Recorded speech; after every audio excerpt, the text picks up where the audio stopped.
मला 2024 मध्ये घर सुद्धा परमेश्वराने दिले सांगितले. तसं आणखीन एक महत्वाची गोष्ट आमच्या जीवनामध्ये झाली की आम्ही परमेश्वराच्या सेवेमध्ये स्थिर राहतो.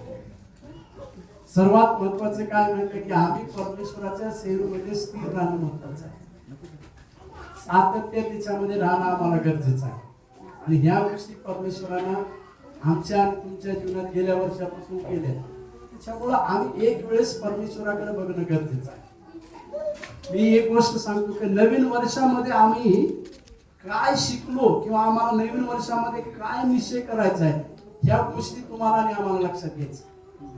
बऱ्याच वेळेस आम्ही वचन पाहतो की दुसरा करितकराचं पत्र याचा 5वा अध्याय 17वं वचन आपल्या सर्वांना माहिती आणि परिचित असलेलं वचन आहे. काय लिहिले त्याच्यामध्ये? जो कोणी ख्रिस्ताच्या ठाई आहे तो नवीन उत्पत्ती आहे, हे तिथं असं लिहिलेलं आहे. पण आम्हाला या नवीन वर्षामध्ये संकल्प करत असताना एक गोष्ट लक्षात घ्यायची आहे की आम्ही ख्रिस्तामध्ये नवीन उत्पत्ती बनलं पाहिजे. ख्रिस्ताच्या ठाई म्हणजे ख्रिस्त प्रभू येशू आमच्या अंतःकरणामध्ये आल्यानंतर आम्ही नवीन बनतो. आणि आम्ही नवीन बनल्यानंतर आमच्या जीवनामध्ये काय आशीर्वाद भेटते त्या आशीर्वादाची सुरुवात आम्हाला करणं गरजेचं आहे. त्याप्रमाणे आम्हाला काय केलं पाहिजे? नवीन वर्षामध्ये काही संकल्प आम्ही लक्षात घेतले पाहिजे. आमचं जीवन जर आम्हाला नवीन बनायचं असेल तर आमचं जीवन क्षमाशीलतेचं असलं पाहिजे. एकमेकांना क्षमा करायचं जीवन पाहिजे. मला एक फोन आला मुंबईहून, एक विश्वास खरं सांगायला बरं आजच्या दिवशी 1 तारखेला मी कधीच खोटं बोलत नाही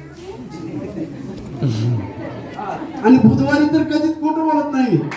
त्याच्यामुळे तुम्हाला खरं सांगतो, मला एका ब्रदरचा फोन आला आणि त्यांनी सांगितले की मला आमच्या चर्चमध्ये जाऊ वाटत नाही. म्हणलं काय झालं? म्हणले ह्याच्यासाठी जाऊ वाटत नाही, आमची पाळखी बाई एवढा मेकअप करताय की त्यांना बघितलं की मला जळण येईल. कारण काय दिले? चर्चला न जायचं. हे काय मला आमच्या पास्टरकडे बघितले की तिची भिडी एवढी फुललेली आहे ना, पास्टर तिच्याकडे बघितले की मला वाटते की नाही ह्याच्या चर्चमध्ये जायचं. असले काही निश्चय नसते, बरोबर आहे. त्याच्यामुळं आम्ही नवीन वर्षामध्ये काय संकल्प करतो हे महत्वाचं आहे. म्हणून तुमच्या जीवनातले जर तुम्हाला आशीर्वाद पाहिजे असेल तर तुमचं जीवन क्षमाशीलतेचं पाहिजे. एकमेकांना क्षमा करण्याचं जीवन तुमचं आणि आमचं पाहिजे.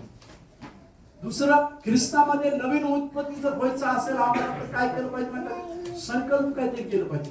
काल रात्री आम्ही वसमत मध्ये एक गोष्ट शिकवत होतो. मी तिथल्या लोकांना काय शिकवत होतो माहिती का? ज्या लोकांनी वेदी बनवलेली, ज्या लोकांनी जुन्या करारामध्ये वेदी बनवलेली, वेदी बनवली की 2 गोष्टी होते.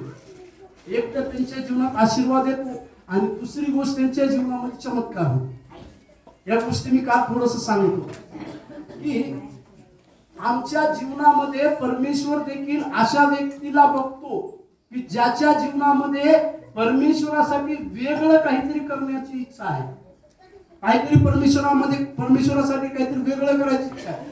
बरेचसे लोक आम्हाला म्हणतात की भळे साहेब आमच्यासाठी प्रार्थना करा, मला सेवा करायची आहे. मी त्याला एकच म्हणतो, तुला कोणी धरलंय का ते सांगितलं.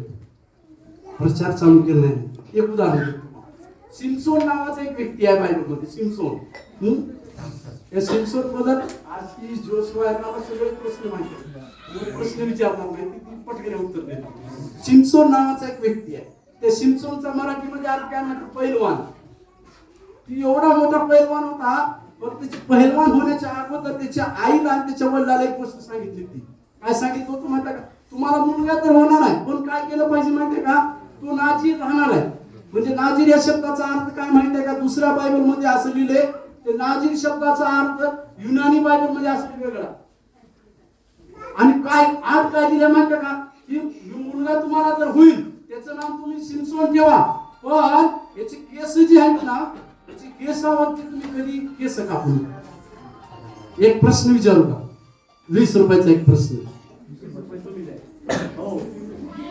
ऐकला नका? एक प्रश्न विचारतो. सिमसोनची ताकद कशामध्ये होती म्हणून सांगितलं? त्याच्यामध्ये. असं करावं नको. झालं सगळंच. हा, त्याच्यामध्ये बायबलमध्ये असं लिहिलं की ते सिमसोनला सांगितलं होतं. म्हणजे सिमसोनच्या आई वडिलांना काय सांगितलं होतं? जीवनभर ह्याच्या केसामधून तुम्ही जर ह्याचे जर केस जर कापले तर काय होईल माहिती का? ह्यानं मरून जाईल. माझा एक प्रश्न आहे, ऐका. सिम्पसनची ताकद कशामध्ये होती? पटकन सांगा, वेळ संपायला भूक लागली. केसामध्ये. अच्छा, बरं, केसामध्ये. हा, म्हणजे कधी ऐकलंच नाही. मी उत्तर सांगत सांगत फिरवलं उत्तर. बरोबर आहे की? त्यांनी तुम्हाला एक सूचना दिली. मी प्रश्न असायचे सिम्पसनची ताकद कशामध्ये होती? तुम्हाला सांगतो, सिम्पसनची ताकद त्याच्या केसामध्ये नव्हती. सिम्पसनची ताकद परमेश्वरासोबत राहण्यामध्ये होती. कारण हा व्यक्ती सिम्पसन कसा होता माहितीये का? एक उदाहरण, एक चित्र आपल्या डोळ्यासमोर बघा. कसं माहितीये का? सगळ्या लेकराची केस कापले जायची आणि सिम्पसनला सांगितलं होतं की ह्याचे केस कापायचे. त्याचे केस किती वाढत असते, म्हणजे सगळ्या लेकरापेक्षा वेगळं होत. आणि पवित्र शास्त्र आम्हाला असं सांगते, जोपर्यंत हा सिम्पसन परमेश्वराच्या सानिध्यामध्ये होता, परमेश्वरासोबत वेगळा केलेला होता, तोपर्यंत त्यानं भरपूर मोठे चमत्कार केले. ज्या दिवशी तो आपल्या जीवनातली अर्पणता हरपवला, त्या दिवशी तो त्या ठिकाणी अयशस्वी झाला. आम्हाला तुम्हाला एक गोष्ट लक्षात ठेवायची आहे की या नवीन वर्षातल्या पहिल्या दिवशी आम्ही संकल्प घेण्यासाठी आलेलो आहोत. नवीन वर्षाच्या पहिल्या दिवशी आम्ही बरेचसे काही संकल्प घेऊ, बरेचशा काही गोष्टी आमच्या जीवनामध्ये करण्याचा प्रयत्न करू. पण याच्यामध्ये जर सातत्य जर तुमचं नसेल तर दुष्ट तुम्हाला सोडणार, कधीच सोडणार नाही. या वर्षामध्ये एकच करायचे बघा. दुष्टाचं कसं आहे माहिती आहे का? शत्रूचं कसं आहे माहिती आहे का? तुम्ही जर त्याला नाही मारलं तर त्याला तुम्हाला मारत म्हणजे ही मारल म्हणून. त्याच्यासाठी आपण तयार राहायचं की आपण त्याला मारलं पाहिजे. Hallelujah, hallelujah. त्याच्यामुळं ज्या ज्या लोकांच्या जीवनामध्ये समर्पणाचं जीवन आहे, ज्या ज्या लोकांच्या जीवनामध्ये परमेश्वरासाठी काही वेदी बांधण्याचं एक मन आहे, त्यांच्या जीवनामध्ये परमेश्वर आशीर्वाद देतो आणि चमत्कार करतो. बघा, नोहाच्या काळामध्ये सर्व पृथ्वी जी आहे पाण्याने नष्ट केली आणि ज्या वेळेस परमेश्वराने नोहाला सांगितलं की तू आता बाहेर येऊ शकतोस, आणि त्या जहाजामधून त्या तारूमधून ज्यावेळेस नोहा बाहेर आला, अजून एक प्रश्न आहे, अजून एक प्रश्न बोला, तुम्ही काहीतरी बोलत जाओ. हा, तिने गप्प बस. हा, एक प्रश्न आहे, जहाजेमधून किंवा तारूमधून तुम्ही सांगू का? पाचशे लोकांच्या बायकोला नाही. जहाजेमधून नोहा बाहेर आल्यानंतर काय काम केलं? पटकन सांगा, जल्दी जल्दी. हा, पटकन. नोहानं जहाजेच्या बाहेर आल्यानंतर पहिलं काय काम केलं? हा, कोण आहे सांगणार? हा, सांगू. काय काम केलं? ठीक आहे, पहिलं काय काम केलं असेल नोहानं? तर एक गोष्ट केली त्यानं. जहाजेच्या तारूच्या बाहेर आल्यानंतर बायबल असं सांगते की परमेश्वरासाठी एक वेदी बनवली आणि परमेश्वरासाठी एक धन्यवादाचं बली त्यानं घेतलं. आणि त्याच्याही पुढे असं सांगितलंय की त्यानं केलेली बली ही पाहून, त्याचा सुगंध पाहून परमेश्वराने एक वाचा बांधली त्याच्यासोबत. एक इंद्रधनुष्य दाखवलं. काय सांगितलं माहिती का? याच्यानंतर मी संपूर्ण मानवाला कधीच याच्यानंतर पाण्यानं मारणार नाही. हालेलुया. म्हणजे याचा अर्थ काय माहिती आहे का? की जे व्यक्ती परमेश्वरासाठी वेदी बनवतात किंवा जे व्यक्ती परमेश्वरासाठी काही अर्पण करतात, त्या व्यक्तीच्या जीवनामध्ये परमेश्वर आशीर्वाद देतो. दुसरा एक बायबलमध्ये एक व्यक्ती आहे अब्राम. आणि अब्रामाच्या 12व्या अध्यायापासून उत्पत्तीच्या जर तुम्ही बघायला गेलो तर प्रत्येक ठिकाणी ज्या ज्या वेळेस परमेश्वराने अब्रामाला दर्शन दिले त्या वेळेस अब्रामाने एक वेदी बनवली. आणि अब्राम एवढा श्रीमंत व्यक्ती होता, तुम्हाला सांगतो. अब्रामाकडे परमेश्वराचं पाचारण होतं, अब्रामाकडे परमेश्वराचा आवाज होता, परमेश्वर अब्रामाच्या जीवनात कार्य करायचं. सोबत 318 बॉडीगार्ड त्याच्याकडे होते. 318. आपल्याकडे 2 बॉडीगार्ड नाही, आपणच बॉडीगार्ड ना. जाऊ द्या, आपण स्वतःच बॉडीगार्ड ना, आपण काय बॉडीगार्ड करू? 318 बॉडीगार्ड त्याच्याकडे होते. विचार करा किती करोडपती माणूस. याचं कारण काय अब्रामाचं माहिती आहे का? तो परमेश्वरासाठी वेदी बनवायचा म्हणून परमेश्वराने त्याच्या जीवनामध्ये कार्य केले. आणखीन एक व्यक्ती, त्याचं मी नाव सांगत होते. आणखीन एक व्यक्ती आहे बाल देवताची लोक त्यांच्या देवताला पूजायला लागले, त्यांनी सांगायला लागले. तर एक व्यक्ती ही परमेश्वराचा सेवक काय म्हणाला, थट्टा करायला लागला. तुम्ही भले तुमचा देव कुठं बाहेर प्रवासामध्ये गेलाय का बघा, ते काय करायला लागले. आणि पवित्र शास्त्रामध्ये असं सांगितलं गेलंय की ज्या वेळेस या व्यक्तीची बारी आली परमेश्वराला अर्पण करायची, त्याने आठ ठेवली होती. स्वर्गातून अग्नी जो पाठवेल तो परमेश्वर असेल.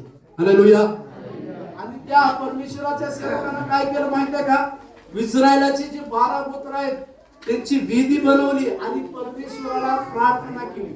आणि असं लिहिलेलं आहे की स्वमध्ये तुम्ही परमेश्वराची कोणती वेदी बनवताय.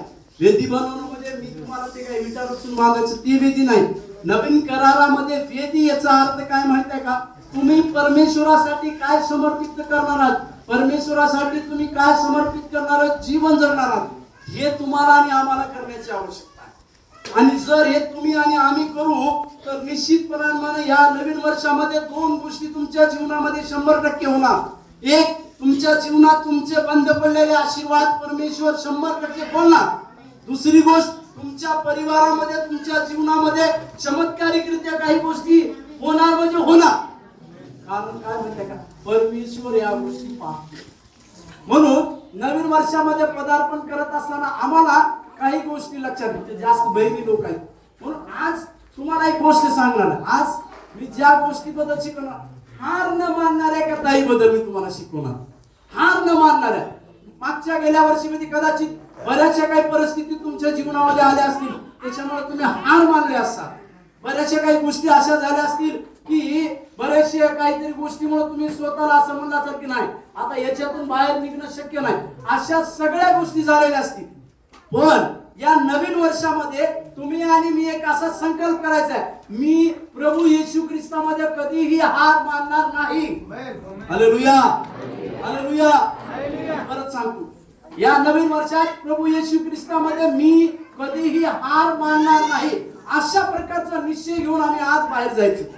कारण जे हार मानत नाहीत तेच जिंकतात आणि जे जिंकतात का तेच हमेशा कधीच हारत नाही, ही लक्षात घ्या. म्हणून आम्ही ज्या वेळेस परमेश्वरामध्ये बघा, एक वचन वाचा आपण, योहान कृषी वर्तमानाचं पुस्तक 16 अध्याय 33 वचन.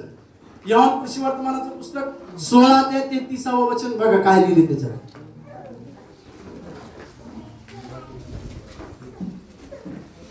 योहान कृषि वर्तमान 16 अध्याय 33। मैंने ये बातें तुमसे इसलिए कही है कि तुम्हें मुझ में शांति मिले।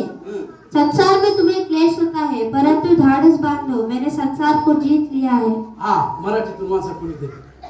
या गोष्टी मी तुम्हाला अशासाठी सांगितले आहे की माझ्या खाली तुम्हाला शांती मिळावी. जगात तुम्हाला क्लेश होतील तरी धीर धरा, मी जगाला जिंकले आहे. एक गोष्ट लक्षात घ्यायची, या वर्षभरामध्ये परमेश्वर तुम्हाला आणि आम्हाला असं वचन देतोय की जगामध्ये तुम्हाला आणि आम्हाला क्लेश होतील, पण जग जिंकलेला परमेश्वर तुमच्या आणि माझ्या सोबत आहे याची खात्री बाळगून आम्ही आमचं जीवन पुढे जगायचं. हालेलुया. जग जिंकलेला परमेश्वर तुमच्या आणि माझ्या सोबत आहे हे आम्हाला पुरेसं आहे. म्हणून जीवन जगत असताना आम्हाला या वर्षामध्ये जात असताना एकच लक्षात ठेवायचे की आमच्या जीवनात दुःख येतील, आमच्या जीवनात काही संकट येतील, आमच्या जीवनात समस्या येतील.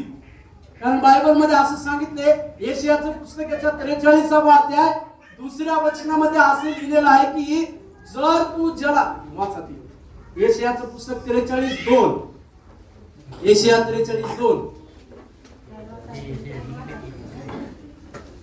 जब तू जल में होकर जाए मैं तेरे संग रहूंगा, और जब तू नदियों में होकर चले तब वे तुझे न डुबा सकेगी, जब तू आग में चले तब तुझे आँच न लगेगी।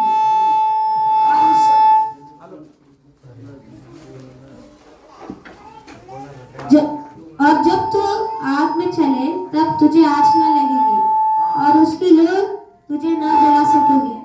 या ठिकाणी काय लिहिलेलं आहे माहिती आहे का, यशायाच्या 43:2 मध्ये. कधी कधी आपण कोणाच्या घरामध्ये हे वचन टांगलेलं बघतो, परंतु या वचनाचा जर तुम्ही सारासार अर्थ जर बघायचा झाला तर एक लक्षात ठेवा की पाण्यावरून चालण्याची वेळ तुमची येणार नाही असं लिहिलेलं नाही, किंवा तुम्हाला अग्नीवरून चालण्याची वेळ येणार नाही असं लिहिलेलं नाही. पाण्यावरून चालणं म्हणजे काय माहिती का, अचानकपणे काही समस्या आमच्या जीवनामध्ये. अग्नीवरून चालणं म्हणजे काय, आमच्या विश्वासाची पारख होणे. म्हणजे या दोन गोष्टी होणार, परंतु लक्षात घ्या या दोन गोष्टी होत असताना जग जिंकलेला परमेश्वर तुमच्या आणि माझ्या सोबत आहे ही गोष्ट आज लक्षात ठेवायचे. कारण परमेश्वराच्या वचनामध्ये आम्ही असं वाचलं की तो तुझ्या सोबत असेल. हालेलुया. म्हणून परमेश्वर जर आमच्या आणि तुमच्या सोबत आहे ही गोष्ट आम्हाला ज्यावेळेस खात्री होते त्यावेळेस आम्ही एक लक्षात ठेवायचे की परिस्थितीला संपूर्णपणे बदलणारा परमेश्वर तुमच्या आणि माझ्या सोबत आहे. हालेलुया. एक वचन वाचू आपण, दानिएलाचं पुस्तकाचं 2 अध्याय 21 वचन. दानिएलाचं पुस्तकाचं 2 अध्याय 21 वचन. दानिएलाचं पुस्तकाचं 2 अध्याय 21 वचन वाचा तर बघा काय लिहिते. समय और ऋतु को वही बदलता है. तिथं असं लिहिलंय, मराठीमध्ये काय असं लिहिलंय ताई वाचा. तो प्रसंग व समय बदलतो. दोघी बी अर्धा वाचलं तर चालतंय, वाचा. तो प्रसंग व समय बदलतो. तो राजाची स्थापना करतो. काय लिहिलंय, वेळ बदलणारा परमेश्वर तो आहे. हालेलुया. हालेलुया. म्हणून आजपासून आम्ही असा निश्चय घेऊया की माझी वेळ परमेश्वरामध्ये बदलणार आहे. हालेलुया. आता मी जे बोलतोय ती माझ्या पाठीमागे म्हणा, पाठीमागे म्हणजे इथे येऊन नाही, माझ्या बरोबर आहेत का सगळेजण. हालेलुया. हो म्हणा, नाही म्हणा, काहीतरी म्हणा. हालेलुया. मी जे बोलतोय आता ते म्हणायचे. हा. हालेलुया. माझी वेळ परमेश्वरामध्ये निश्चित बदलणार आहे. माझी वेळ परमेश्वरामध्ये निश्चित बदलणार आहे. काही लोक तोंड झुजूलाय तयार, काही लोक काय करतात मलाच हे करते तोंड हलवून.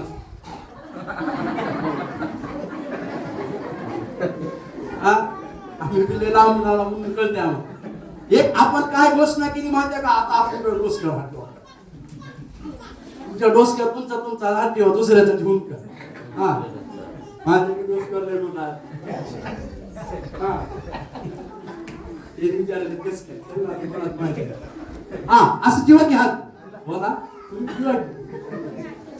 तुम्ही हात ठेवा की. तर काय ना विकी. हा, आता आपण काय बोललो माहिती आहे का, परमेश्वरामध्ये म्हणा माझी वेळ निश्चित बदलणार आहे. परमेश्वरामध्ये माझी वेळ निश्चित बदलणार आहे. हालेलुया. हालेलुया. एक कशासाठी माहिती आहे का, आम्ही घोषणा केली की मागच्या वर्षामध्ये कदाचित आमच्या जीवनामध्ये दुःख असेल, पण या नवीन वर्षामध्ये ते दुःख कधीच येणार नाही. हालेलुया. कदाचित गेल्या वर्षामध्ये काही आम्ही आजारामध्ये असू, काही कर्जबाजारीपणामध्ये असू, परंतु आज आम्ही घोषणा करतोय की या नवीन वर्षामध्ये आजारपण हा माझा भाग होणार नाही, कर्जबाजारीपण हा माझा भाग होणार नाही. कारण माझी वेळ परमेश्वर बदलणार आहे. हालेलुया. हालेलुया. म्हणून आम्ही आज असा निश्चय घेऊन जात आहोत की माझी वेळ परमेश्वर निश्चित बदलणार आहे. एक चांगली साक्षी त्या भैयाची ऐकली आम्ही, त्यांचं काय नाव ते तिथे बसलेले आहेत सगळं मला बघायचं मार्गदर्शन घातलं. हा, त्यांनी म्हणलं की 2017 मध्ये काय काय त्यांच्या जीवनात झालं आणि त्यांनी समोर येऊन सांगितले की ते दारू दिले आणि कसं कसं हे झालं. ऐकलं नाही. हा, पाठी पुन्हा नीट लावा. हा, बाण कुठं करायचा. हा, बाण कुठं करायचा आहे तिकडं, म्हणजे सगळं तिकडं पुन्हा जावं का, बाण इकडं करायचं आहे ना. तुम्ही वाचलं नाही तिथं असं लिहिले, चर्चचं नाव लिहिलं, बाण कुठं आहे तिकडं. मी म्हटलं मला उड्डाण पुलावर जायचंय का, म्हणून पहिलं मला धरलो. बरोबर आहे का. असं एका ताई बद्दल आपण आज बोलू, जिच्या जीवनामध्ये काय काय झालं. दुसरा राजा 4था अध्याय काढू. दुसरा राजाचं पुस्तक 4था अध्याय. दुसरा राजाचं पुस्तक 4था अध्याय. दुसरा राजाचं पुस्तक 4था अध्याय आपण काढूया. याची पार्श्वभूमी तुम्हाला सांगतो. हा, ज्याच्याकडे बायबल आहे त्यांनी बघा त्याच्यात, ज्याच्याकडे बायबल नाही त्यांनी काय करा, दुसऱ्याच्या बायबल मध्ये बघा. ज्यांनी बायबल आणलंच नाही त्यांनी कुठं बसा. आणि ज्यांनी काय करायला माहिती आहे का, मला दुसऱ्याचं बायबल घ्यायचीच का बरं, तुम्ही आणलो नाही का? काही काही लोक आम्ही मोबाईल मध्ये बायबल आणलं, बरोबर आहे का? ओके. आता दुसरा राजा 4 त्याची तुम्हाला एक पार्श्वभूमी सांगतो.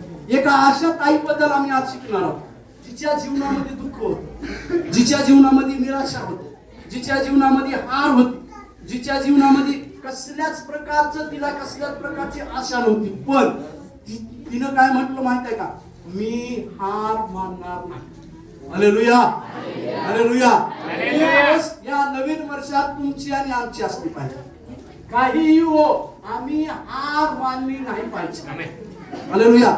या ताईसारखंच तुमचं आणि माझं जीवन राहिलं पाहिजे की परिस्थिती काही हो, आम्ही त्या परिस्थितीच्या समोर शरण जायचं नाही. परिस्थिती कसली करा, त्या परिस्थितीला आम्हाला काय सामोरं जायचं, तिथं समोर जायचं, तिचा सामना करायचा. पवित्र शास्त्र असं सांगते याकोबाच्या पत्रामध्ये, शैतान का सामना करो तो वो तुमसे भाग जाएगा म्हणून लिहिलेलं. म्हणून ग्लोरीताई सांगत होते की परमेश्वर के नाम से शैतान क्या होता तो कुणीच काय बोलला जात, एकदम ती चौगुर असं केलं, कुणीच काय बोलला जात. बरोबर आहे की नाही? मी तिथून म्हणलं ही काय उपाशी आले ते त्यांना काय कळलं. पण बायबल मध्ये काय सांगितलं माहित आहे का, जर तुम्ही शैतानचा सामना केला तर काय होईल माहित आहे का, तो काय होईल? बोला की काय होईल?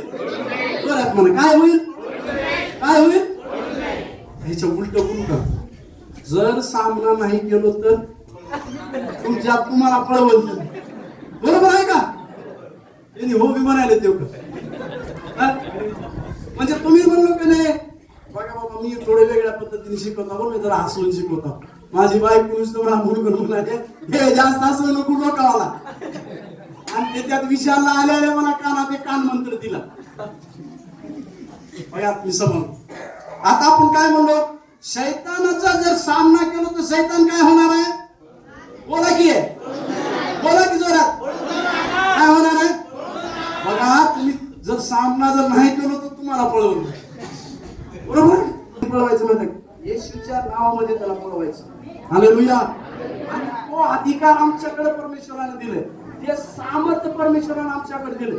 म्हणून आम्ही त्या सामर्थ्यामध्ये भरून काय करायचं म्हणजे का, शैतानाला पळवायचं. आता या ताईच्या जीवनामध्ये दुसरा राजाचं पुस्तक 4 अध्याय जर आम्ही काढलंय, त्याच्यामध्ये या ताईच्या जीवनामध्ये काय काय घडलेलं आहे बघा. त्या ताईची सगळ्यात मोठी गोष्ट काय होती माहिती का, तिच्या जीवनामध्ये दुःख होतं. ही घटना तुम्ही बऱ्याचदा ऐकलं. तिच्या जीवनामध्ये काय होतं माहिती का, तिच्या जीवनामध्ये संघर्ष होता, तिच्या जीवनामध्ये कर्ज होतं, तिच्या जीवनामध्ये कुठल्याही प्रकारची आशा तिला नव्हती. पण तरी सुद्धा ती ताई काय म्हटली माहिती का, मी माझ्या जीवनामध्ये हार मानणार नाही. आणि जे लोक, मी सुरुवातीला सांगितलं, जे लोक असा निश्चय घेते मी हार मानणार नाही, तेच विजेता होतात. आणि का आम्ही हार मानायचे नाही? जग जिंकणारा प्रभू येशू आमच्यासोबत. Hallelujah, hallelujah. जग जिंकणारा प्रभू येशू तुमच्या आणि माझ्या सोबत आहे. म्हणून आम्हाला असा निश्चय घ्यायचा आहे की मी कसल्याही परिस्थितीमध्ये हार मानणार नाही. आता बघा, दुसरा राजा 4 अध्याय 1 वचन वाचतो.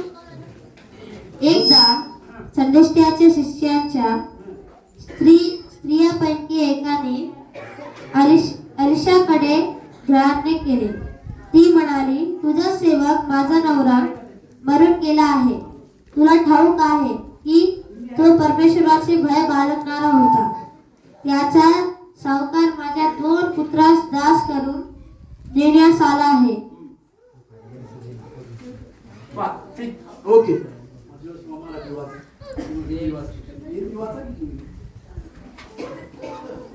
हा हिंदी वाच माय. हा हाँ हाँ और तू जानती है कि वह यहोवा का भय मानने वाला था, पर उसका वह कर्जदार था। वह आया है कि मेरे ही घटना तुम्हाला माहिती आहे. तिथं काय झालेलं आहे माहिती आहे का? एलिशा नावाचा एक भविष्यवक्ता होता, एलिशा. आणि त्या एलिशाकडं त्याचे काही शिष्य होते, जी की ते एक भविष्यवाणीची शाळा चालवायचा. त्यांचा जो मेन जो गुरु होता एलिया, तो स्वर्गरोहण केल्यानंतर ती जी शाळा आहे भविष्यवक्त्याची एलिशाच्या हातात आहे. आणि एलिशा काय करायचा, तिथं काही भविष्यवक्त्याला काही शिकवायचं, काही सेवक लोकांना शिकवायचा. त्या सेवक लोकांमध्ये एक तिचा नवरा जो आहे वारण्याच्या अगोदर, परंतु झालंय काय माहितीये का, त्या सेवकाकडून एक चूक झालेली आहे. काय चुकी झालेली आहे माहितीये का? त्यानं काय केलं माहितीये का, कर्ज घेतलंय. आणि ते कर्ज घेतलं, परंतु ते कर्ज फेडता तो वारला. तुम्हाला एक गोष्ट, माझा असा अंदाज, माझा बरं, बाकी कुणाचा नाही, तो कोणी सांगितलं नाही, माझा असा अंदाज आहे, त्यानं का वारला किंवा तो कर्ज फेडण्याच्या अगोदर का वारला असेल, एक माझा अंदाज असा, म्हणजे माझी अंदाज. काय केलं असेल? परमेश्वराच्या वचनामध्ये काय लिहिलंय माहिती आहे का? जर तुम्हाला धनाचा आशीर्वाद भेटेल तर पहिलं काय केलं पाहिजे माहिती आहे का? त्या धनाच्या आशीर्वादातला पहिला भाग तुम्ही तुमच्या देवाच्या मंदिरात आणलं पाहिजे, असं जुन्या करारामध्ये शिकवलेलं आहे. कदाचित त्या सेवकाकडून काय चुकी झालेली आहे, त्याला जे कर्ज भेटल्या हा व्यक्ती परमेश्वराच्या त्या भवनामध्ये त्याचा काही भाग देण्याचं विसरला असेल, असं म्हणतो. असं नाही की असं तुम्ही म्हणताल म्हणजे काय दिलं लावून म्हणत नाही का माणूस, असं नाही. कदाचित तो त्या परमेश्वराने दिलेल्या त्या आशीर्वादाचा भाग परमेश्वराच्या मंदिरामध्ये, परमेश्वराच्या सेवकाईमध्ये न दिल्यामुळे कदाचित त्याचं ते कर्ज फिटलेलं. हालेलुया. मी तुम्हाला एक प्रश्न विचारतो, प्रभू येशू कर्ज माफ करू शकतो का? मराठीत बोललो की मी, अजून मराठीत बोलतो. प्रभू येशू तुमचं कर्ज माफ करू शकतो का? मराठीच बोललो की मी पहिले, अजून लोकांना काय कळालं नाही. विचार बरोबर आहे का? तुम्ही आले माझ्याकडे, तुमच्यावर नाही प्रेम आहे माझं. हो, प्रभू येशू ख्रिस्त तुमचं कर्ज माफ करू शकतो का? हो, तुमचा आवाज यायलाय, जमीन करा मग माझ्या नावावर. हॅलो, लक्षात येते का? परमेश्वर तुमचं आणि माझं कर्ज माफ करू शकतो का? करू शकतो का नाही? पण या सेवकाकडून काय झालं माहिती आहे का? कर्ज घेतलाय तो, परंतु अर्ध्यात तो उभेला. आणि त्यावेळेस काय नियम होता माहिती आहे का? जर एखाद्यानं जर कर्ज घेतलं आणि त्याची परतफेड तो करण्यासाठी असमर्थ झाला तर काय केलं जायचं? त्याच्या पश्चात त्याचे दोन लेकरं जे आहेत त्यांना गुलाम बनवलं जायचं. अशी त्यावेळेस पद्धत होती जुन्या काळात. म्हणजे एक तर तुम्हाला सांगतो, कर्ज घेणं लेवी व्यवस्थेच्या पुस्तकाच्या नुसार एक चुकी आहे, एक पाप आहे. परंतु काहीतरी त्याच्या घरची अडचण असेल, काहीतरी असेल. आपल्यामध्ये कोणती पद्धत आहे माहिती आहे का? आपल्याला व्याजानं पैसे घे, सावकारी व्याज 1000 रुपये घ्या आमच्याकडून, देताना बार काय करा, दर महिन्याला 120 रुपये. इथे करतात का नाही माहित नाही, आमच्या लातूर मध्ये लय करतात. म्हणजे तुम्ही सगळे चांगले लोक, तुम्ही व्याजाने पैसे देत नव्हता. हालेलुया. पैसे व्याजाने घेऊ बी नका आणि व्याजाने घेऊ नका, कारण का आमच्या पैशावर परमेश्वराचा आशीर्वाद असतो. हालेलुया. पण निश्चितपणाने एक काम करा, जर तुम्हाला तो आशीर्वाद तुमच्या पैशाचा वाढवायचा असेल, आता एक जण हालेलुया म्हणणार नाही, पुन्हा वाक्य तुला मी मन वळक्या मागतो, मनात वळखते. मी काय म्हणलो, जर तुमच्या पैशावर तुम्हाला आशीर्वाद पाहिजे असेल तर काय केलं पाहिजे? तुमच्या पैशाचा वापर करण्यासाठी किंवा तुमचे पैसे जर तुम्हाला वाटत असल्याची यांनी काय पाहिजे? वाढ झाली पाहिजे. परमेश्वराच्या राज्यामध्ये लावून टाका. मला माहित आहे हो, कोण कोण हालेलुया म्हणले सांगा, कोण कोण हालेलुया म्हणले? तुम्ही म्हणला होता? हा, किती देणार? 5 लाख रुपये व्हिडिओ व्हायलाय का? किती म्हणजे ह्याचं नाव आहे का? अजून हालेलुया कोण म्हणलं होतं? विशाल म्हणत नाही, ती दाढी वाढवलं एवढं. अजून कोणी हालेलुया म्हणले? समजते मला काय म्हणायचं कळालं का? पण ही खरी घटना आहे, खरी घटना आहे. जर तुमच्या सूत्रामध्ये असं लिहिलंय की धन और महिमा परमेश्वर से मिलती है, म्हणजे आमच्या पैशावर आम्हाला पैसे जर कुठून भेटायचे असेल तर परमेश्वराकडून भेटतील. आणि म्हणून मी तुम्हाला सांगितलं जॅकपॉट, लॅटरी बिटरी मटक्या बिटक्या सांगून जाणं, एक तुम्हाला एक जॅकपॉट सांगून झालं. जर तुम्हाला जर वाटत असेल माझ्या पैशावर परमेश्वराकडून आशीर्वाद भेटावा तर तुम्ही काय केलं पाहिजे? ते बघा मग. कारण वचनामध्ये असे लिहिले की माझा अनुभव घेऊन पहा असं लिहिले. परमेश्वराच्या राज्यामध्ये तुम्ही बघा, परमेश्वराच्या राज्यामध्ये पेरणी करून बघा, तुमच्या जीवनामध्ये आशीर्वादाची मल्टिप्लाय होईल. हालेलुया. एक वेळेस अहमदनगर मध्ये प्रचार करत एक चिठ्ठी आली माझे भाषण लिहिली. माझा विषय दुसरा होता, त्याच्यावर काय लिहिलं होतं? दशांशावर बोला. आणि मी म्हणलं दशांश कसा कुणी सुगड खाली काय सर ते पाचलं म्हणलं इथं कुणी दशांश देत नाही, तुम्ही त्याच्यावर बोला. तुम्ही चिठ्ठी काय बोलू त्याच्यावर काही बोललोच नाही. मला काय सांगायचं माहिती, जर तुम्हाला तुमच्या पैशावर आशीर्वाद पाहिजे असेल तर काय केलं पाहिजे माहितीये का? तुम्हाला परमेश्वराच्या राज्यामध्ये देऊन बघितलं. Hallelujah, hallelujah. या नवीन वर्षामध्ये आपण असा संकल्प करूया. मजाक मध्ये बोललो बरं, फक्त जमीन मला द्या, बाकी पैसे भाऊला द्या. मला खूप चाहिए हो म्हणा, नाही म्हणा, काय नाही म्हणायचं नाही, हो म्हणा, काय म्हणा, हालेलुया. नवीन वर्षामध्ये आम्ही असा संकल्प करण्याचा प्रयत्न करूया की माझ्या पैशामध्ये माझ्या पैशाची वाढ झाली पाहिजे. त्याचं कारण तुम्हाला सांगितलं. म्हणून आम्ही असा निश्चय करूया की परमेश्वराच्या राज्यामध्ये देण्यासाठी, परमेश्वराच्या कार्यासाठी देण्यासाठी मी सदैव पुढे राहिलो. आबाई तू पटवली मी त्या पांढरे कपडे घालून कुणी बनवलं तुलाच बनायला सगळं. Hallelujah, hallelujah. आता या स्त्रीच्या जीवनाबद्दल मी तुम्हाला सांगतो. तिच्या जीवनामध्ये गरज नाही आणि तिच्या जीवनामध्ये दुःख आहे, गरज नाही. एक तिला काय माहिती काय, तिचे पती वारल्यामुळे तिची जी महत्वाची आशा होती ती परमेश्वरामध्येच राहिली. तिची आशा तिच्या पतीवरती होती आणि तो पती वारला. तो पती वारल्यानंतर काय झाले, अनिल जेवायची व्यवस्था आहे, तुम्ही तोड बांधू का, माझं ध्यान तुमच्याकडेच आहे. हा ठीक आहे. ज्याला जांभळी जर तुम्हाला येईल माझं लक्ष आहे काय करत मला काय वाटते माहिती का, तुला तर तसं काही केलं तर मी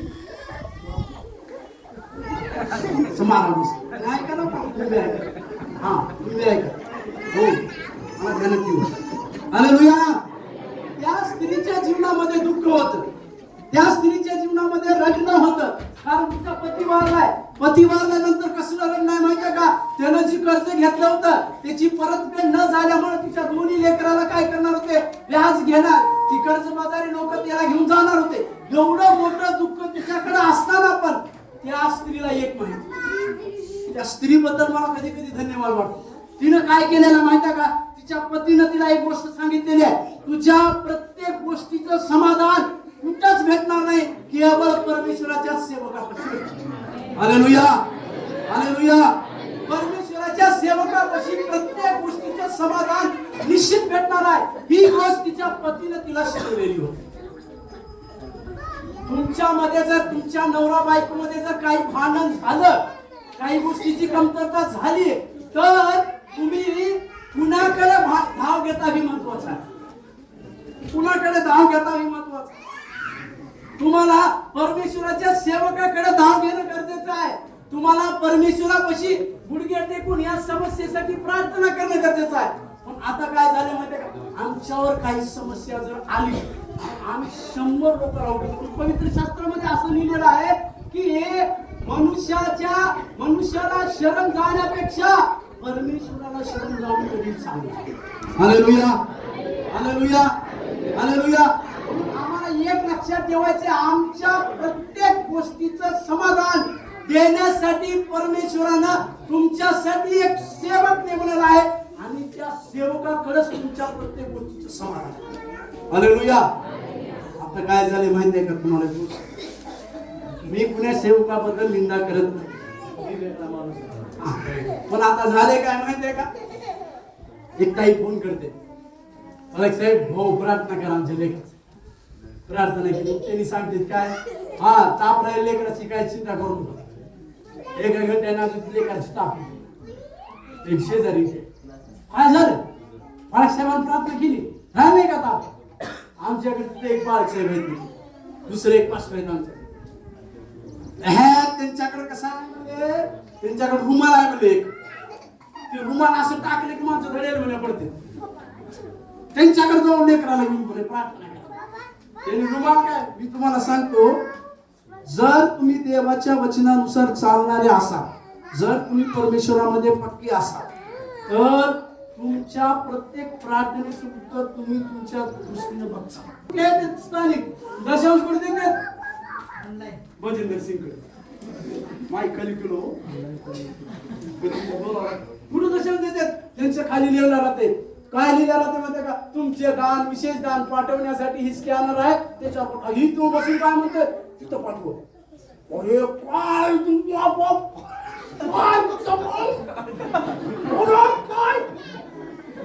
काय काही लोक त्याच्याही पुढं कल्याणमध्ये कथाईचा फोन आला. त्यांनी आम्हाला त्याच्या घरात प्रार्थना करा बोलवलं, म्हणले की माझे दोन्ही लेकरं शिक्षण झालं, नोकरी नाही. मी बोललो हा आम्ही प्रार्थना करतो. आणि मला त्यांच्या तिथं त्यांच्या घरामध्ये फोटो दिसला, आता नाव घेतलं त्यांचं. आणि मी त्यांना म्हणला की ताई तुम्ही कधी गेलो, हा म्हणले दर महिन्याला आम्ही विमानानं जातो म्हणे यांच्याकडे, दर महिन्याला विमानानं. आणि मला मी मग भेटलो नाही का, नाही म्हणले त्यांचं लय चार्ज आहे, एवढे पैसे नाहीत आमचे. मी तिथं विचार करायलो, मला एवढं लांबून बोलवलं आणि ही भेट आहे कुठं जाते. हॅलो लक्षात घ्या, तुम्हाला मला काय सांगायचे, तुमच्या जीवनाच्या प्रत्येक समस्येचं उत्तर देण्यासाठी परमेश्वरानं तुमच्यासाठी एक सेवक निश्चितपणे निवडलेला आहे. तुमच्या प्रत्येक गोष्टीचं समाधान तुम्हाला त्या सेवकाच्या मार्फत निश्चित घडणार आहे. म्हणून एक लक्षात घ्या, काही पॉलिटिक्स नावाची एक स्पिरिट राहते, पॉलिटिक्स स्पिरिट, राजकीय कशी राहते माहिती आहे. प्रचार केले साहेब, एक जण काय बाहेर नेलं कसं प्रचार तुम्ही केला, त्याला प्रचार मी सदाच आहे, प्रचार तुम्ही केला. बाजूच्या गावात अशी होती हो खरं हा. ही कोणती आत्मा माहिती का, राजकीय आत्मा. वेगळं काय म्हणते, माझ्यावरच वचन काढलं बघा, आज माझ्यावरच वचन होतं. आमच्या बाळक साहेबाला सगळं सांगितलं, माझ्यावर काढलं वचन, माझ्यावर काढले. ती बाजूचं काय म्हणते, हा बरोबर आहे तुमच्यावर. एक जण काय म्हणते, काय करावं मग याच्यावर उपाय काय, 2 रविवार जायची नाही. आणि 3ऱ्या रविवारी काय म्हणणार, हे काम करू, आमच्याकडे तमिळवाला पास्टर आहे, स्तोत्रम स्तोत्रम अंडेवाले स्तोत्रम स्तोत्रम करणार, आपण त्याच्याकडे जाऊ. हॅलो लक्षात घ्या, मला काय सांगायचे, अशा प्रकारच्या गोष्टी तुमच्या आसपास जर होत असेल तर समजून जावा ती एक राजकीय आत्मा आहे, जी तुम्हाला परमेश्वरापासून दूर करण्याचा प्रयत्न करते. Hallelujah hallelujah hallelujah. तसं तुम्हाला आणि आम्हाला लक्षात काय ठेवायचे माहिती आहे की आमच्या जीवनामध्ये ज्या ठिकाणावरती आम्हाला परमेश्वराने ठेवले त्या ठिकाणी तुमच्या समस्येची उत्तर. आता ही गोष्ट काय झालेली आहे माहिती आहे का, त्या ताईच्या जीवनामध्ये तिनं काय केलेलं आहे माहिती आहे का, मला सेवकाकडे जायचे. या स्त्रीबद्दल परमेश्वराला खरंच धन्यवाद, तिच्या नवऱ्याकडून तिनं काही गोष्टी शिकलेल्या आणि तिनं शिकून काय केल्या, त्या देवाच्या सेवकाकडे गेलेली आहे. त्या देवाच्या सेवकाकडे जाऊन काय सांगितलं माहिती काही गावकाच आहे, माझा नवरा जे आहे मला सेवा शिकवलेली आहे, माझ्या पतीने मला सेवा शिकवलेली आहे. आणि ती सेवा शिकवत असताना मला एक गोष्ट सांगितली की काहीही हो कसली समस्या हो परमेश्वराकडे जायचं, काहीही हो कसली समस्या हो देवाच्या सेवकाकडे जायचं, ती तू उत्तर भेटते. असं तिला शिकवल्यामुळं ती स्त्री काय केली, एलिशाकडे आली. आणि एलिशाकडे आल्यानंतर तिने सर्व सांगितल्यानंतर एलिशा तिला एक प्रश्न विचारला. त्याच्यामध्ये असं लिहिलं, तुम्ही नंतर वाचा जाऊन, चांगले शांत डोकं घेऊन ऐका, वाचा. ती वाचता येत नसेल तर तुम्हाला तर वाचायला हवा. त्या एलिशानं तिला एक साधारण छोटा एक प्रश्न केलेला. काय म्हणलेला एलिशा माहितीये का, तुझ्याकडं काय आहे असं लिहिलं. आणि त्याच्या पुढे लिहिले मी तुझ्यासाठी काय करू. आता ती असं ऐकल्यानंतर काय विचार केली असं माहितीये का, अहो साहेब मी तुमच्याकडे माझी समस्या घेऊन तर आले आणि तुम्ही काय म्हणाला मी तुझ्यासाठी काय करू.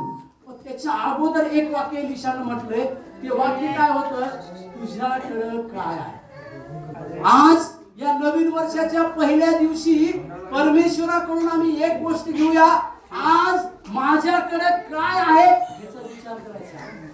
तुमच्याकडे काय आहे, तुमच्या घरात काय आहे, तुमच्या घरामध्ये काय आहे हे लक्षात घ्या. त्या स्त्रीनं काय सांगितलं माहिती आहे का, माझ्या घरामध्ये थोडस, म्हणा थोडस तेल, म्हणा की थोडस तेल. हा, किती आहे तेल, किती आहे तेल. पण एलिशाला एक गोष्ट माहिती, आपली सगळ्यात महत्वाची प्रॉब्लेम काय माहिती आहे का, सर्वात मोठी समस्या काय, माझ्याकडे काही नाही म्हणून, माझ्याकडे काहीच नाही म्हणून. काही लोकांच्या खिशात लय पैसे असते, लय पैसे, पैसे नाही तो, पैसे नाही तो, पैसे असते, काही लोक एवढे चिकट असते, पैसे नाही तो, चार सुद्धा पाच नाही, ते स्वतः विकत नाही. हॅलो, जर असं जर न म्हणणार आणि नाही म्हणणारे जर असो, काय होईल माहित आहे का, रात्री पॅन्ट लावण्याची उंदीर येऊन पॅन्ट सगळं पाकिट चोरून पाकिटातले पैसे गायब. हॅलो, मला काय सांगायचं माहिती आहे का, आमची सगळ्यात मोठी अडचण काय, माझ्याकडे काही नाही म्हणणं ही अडचण. हॅलो, लक्षात घ्या. म्हणून आज नवीन वर्षापासून आम्ही असा निश्चय करूया, माझ्याकडे भरपूर आहे. हालेलुया, हालेलुया, माझ्याकडे भरपूर आहे. असं काय म्हणा, माझ्याकडे भरपूर आहे असं म्हणा.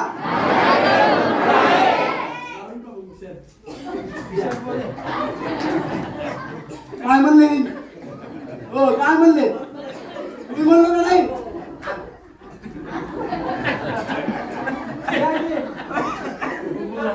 का नाही. हालेलुया, आम्ही अशा स्वभावाचे बनले पाहिजे, कसे की माझ्याकडे भरपूर आहे म्हणणारे बनले पाहिजे. कधी कधी काय लोक काय म्हणते, आम्ही चर्चला ह्याच्यासाठी येतो, आम्हाला पैसे किती किलोमीटर घर आहे, 3 किलोमीटर. बरोबर काय गाडी आहे आमच्याकडे, पेट्रोल नाही बघते, पेट्रोल पैसे, सायकलीवर जायचं म्हणजे बीज, गाडी नव्हती तेव्हा चलत जातो. 3 किलोमीटर जायण्यासाठी आपल्याला काय वाटत म्हणजे, म्हणजे आम्ही कोणत्या स्वभावाच्या, आमच्याकडे काही नाही म्हणणार. Hallelujah, hallelujah. आजपासून आमचा स्वभाव बदलायचा आहे. आम्ही कसे बनायचे माहिती का, माझ्याकडे भरपूर आहे असं म्हणणार. हालेलुया. आता इथे एक प्रॅक्टिकल झालेलं आहे. काय झालेलं आहे माहिती आहे का, तिथं काचाचा गिलास आहे का, गिलास आहे का, एक तुम्हाला प्रयोग करून दाखवतो. हे राणी प्लास्टिक मध्ये लवकर या, एक प्रयोग करायचा आपल्या. हालेलुया. आता इथे काय झालं माहिती आहे का, एलिशानं काय केलं, तिनं थोडस तेल दिलेलं आहे. ती तेल घेतलं, एलिशानं काय केलं, प्रार्थना केलं आणि काय म्हणलं, योग बाई एक काम करायचं, तुम्ही काय काम करायचं माहिती आहे का, ही तेल घे आणि तुझ्या शेजाऱ्या पाजारी जेवढे काही लोक आहेत, जेवढे काही आहेत, हा व्हेरी गुड, थंडा थंडा गिलास बघा असे गळे पुन्हा का मी जादूगर बाबा मांगली वाला जादूगर, माझं नाव आता नवीन जादूगर. एलिशाने काय केलेलं आहे माहिती आहे का, त्याला काय केलं, थोडस तेल, म्हणा तेल, म्हणा की तेल दिलं. आता तिला एक तिला सांगितले, काय सांगितलं माहिती, काय करायचंय, काय करायचंय, सांगा काय तरी काय, सांगा पटकन. हा राणी काय करायचंय, राणी म्हणायला तिला सांगायला ऐकलंच नाही. मी हिंगोलीमध्ये स्पेशल मामा आहे, मला सगळेच मामा म्हणते. उठ. काय करायचं, काय सांगितलं त्या एलिशानं, काय सांगितलं, काय कर तू शेजाऱ्या पदारीचे काय करायचं नाही. हा, काय करायचं. मी त्या लेकरावाला लय धन्यवाद देतो. त्यांच्या लेकरावाला त्यांच्या आई वडिलांनी शिक्षण लय चांगलं दिलं. ती लेकरं एका शेजारीकडे गेली असते, एखाद्या बाईकडे, हो आम्हाला एक भांडे द्या की आमच्या घरात. ती शेजारी एक विचारला, अरे काल परवा तर भिकारी होतो तुम्ही, तुमच्या घरात तांदूळ नव्हते, तुमच्या घरात तेल नव्हतं, चूल पेटत नव्हती, आज सगळे भांडे कसं काय घेऊन चालला. काय बनायले, काही चिकन बिर्याणी वगैरे बनायले का. लेकरं काय म्हणले असतील माहिती का, आम्हाला भांडे घेऊन यायला सांगितले, काय करायचं आम्हाला नाही सांगितलं. तुमच्या लेकराला तुम्ही कशी शिक्षण द्यायला गेली महत्वाचं. तुमचे लेकर आज्ञेमध्ये आहेत त्या, ही परत लक्षात घ्या. त्या सगळ्या लेकरांनी काय केले माहितीये का, जेवढे भांडे होते सगळे भांडे आले म्हणा, सर्व भांडे आले म्हणा. आणि काय प्रॅक्टिकल करायचं माहितीये का, तिथं असं लिहिलेलं आहे की, तिथं असं लिहिलेलं आहे, तेल भेटले. तेल कुणाकडून आणले, हा तेल कुणाकडून आणले, तेल कुणाकडून आणले, नाव सांगा हो. तेल कुणाकडून आणले, हा एलिशानं दिले की तेल. ठीक, आता काय केलं एलिशानं सांगितले, बाई तुझ्या घरात आजूबाजूचे जेवढे भांडे आहेत का, तेवढ्या सगळ्या भांड्याला घेऊन ये. 4 वचन पडू. दुसरा राजा 4 अध्याय 4 वचन. घरात जाऊन दार बंद कर व त्या सर्व भांड्यात तेल ओत आणि भांडे भरेल ते बाजूला ठेव. पुढं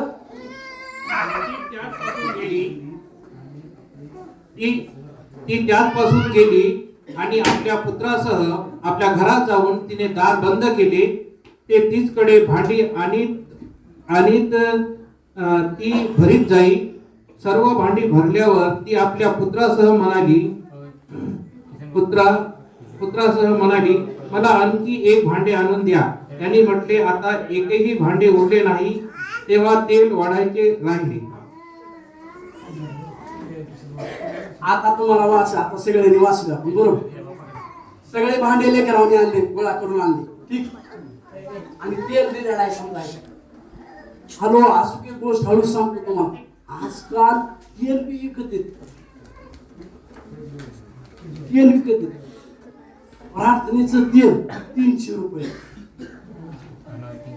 प्रार्थनेचं पाणी 500 रुपये. विचार करता कधी कधी असतात चालू करा. 300 रुपये 500, 300 500, 300 500. काय म्हणणार मॅनेजर तुम्ही. हॅलो, बरोबर आहे का, तुम्हाला लक्षात आलं असेल. असं बी आहे बरं, आपण गावातलं अशा परिस्थितीमध्ये आहेत असं.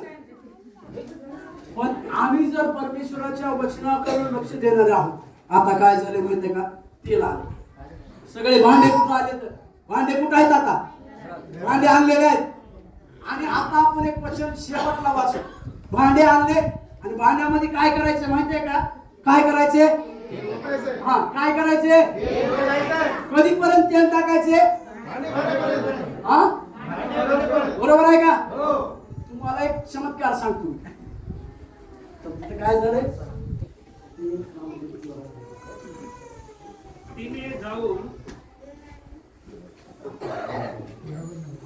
तिने जाऊन देवाच्या माणसास हे सांगितले. तो म्हणाला, जा तेल विकून आपले कर्ज फेड. कहा का बर. सर्व भांडी भरल्यावर ती आपल्या पुत्रास म्हणाली, मला आणखी एक भांडे आणून द्या. त्यांनी म्हटले, आता एकही भांडे उरले नाही. तेव्हा तेल वाढवायचे राहिले.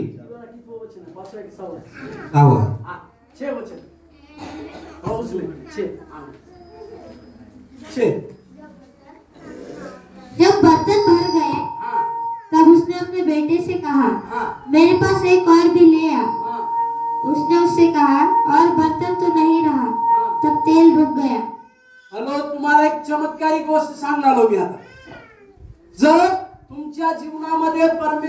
माझ्यावरती 100% पूर्णपणे विश्वास असेल तर तुम्ही मोठा चमत्कार तुमच्या जीवनामध्ये बघणार. हालेलुया. काय झालेलं आहे माहितीये का? तेल काय करायचे, सगळ्या भांड्यामध्ये टाकायचे, तेल टाकणं चालू आहे. आणि तिथं 6व्या वचनामध्ये असं लिहिलंय, तेल काय झालं?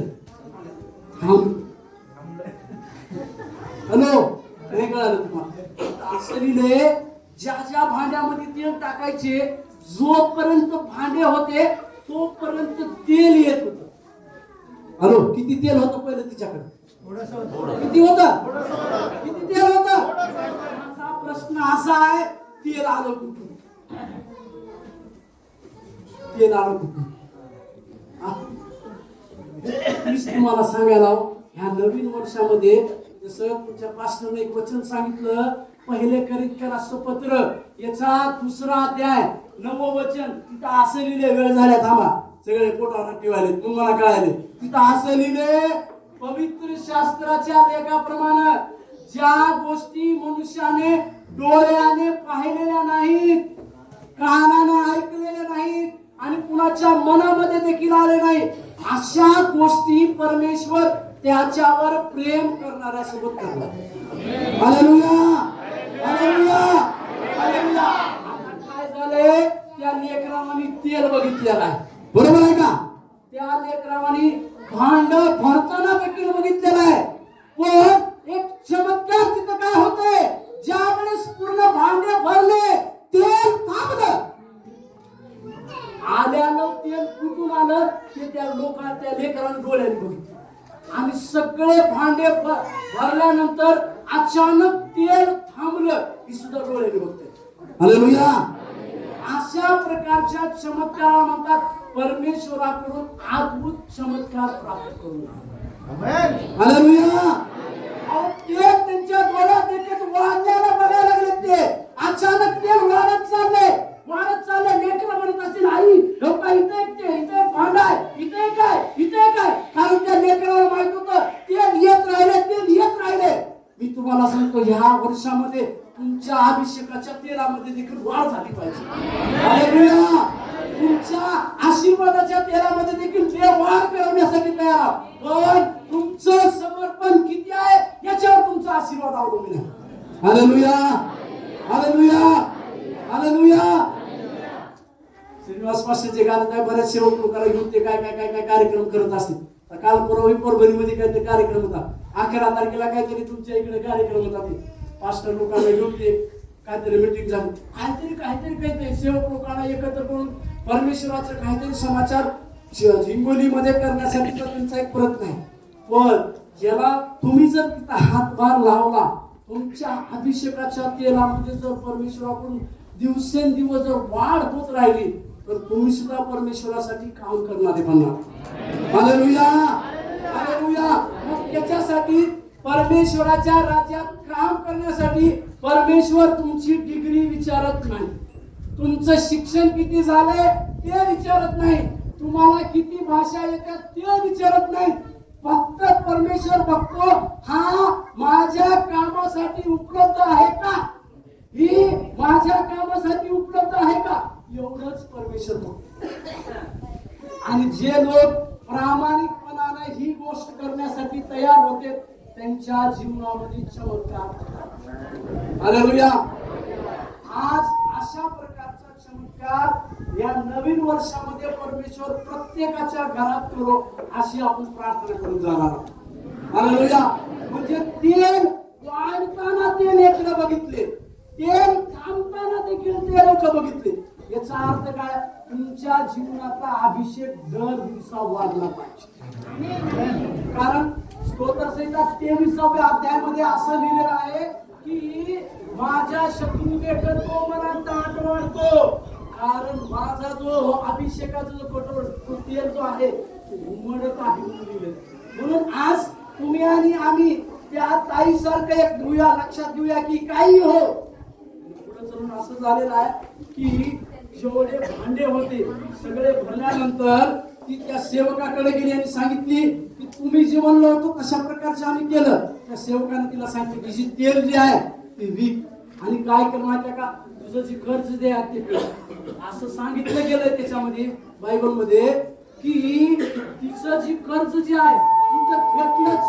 तिनं त्या तेल विकून ते कर्ज फेडलं, परंतु बऱ्याच वर्ष तिनं काय केलं माहितीये का, त्याच पैशातून, तेल विकलेल्या पैशातून आपला पुढचा उदरनिर्वाह तिने बनवलेला आहे. हालेलुया.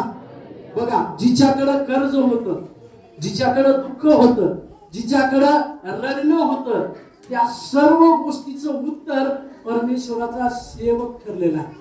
म्हणून आज नवीन वर्षाच्या या पहिल्या दिवशी आम्ही असा निश्चय घेऊया की माझ्या जीवनात देखील परमेश्वराकडून असे अद्भुत चमत्कार होण्यासाठी आम्ही परमेश्वराकडे शरण जाऊ.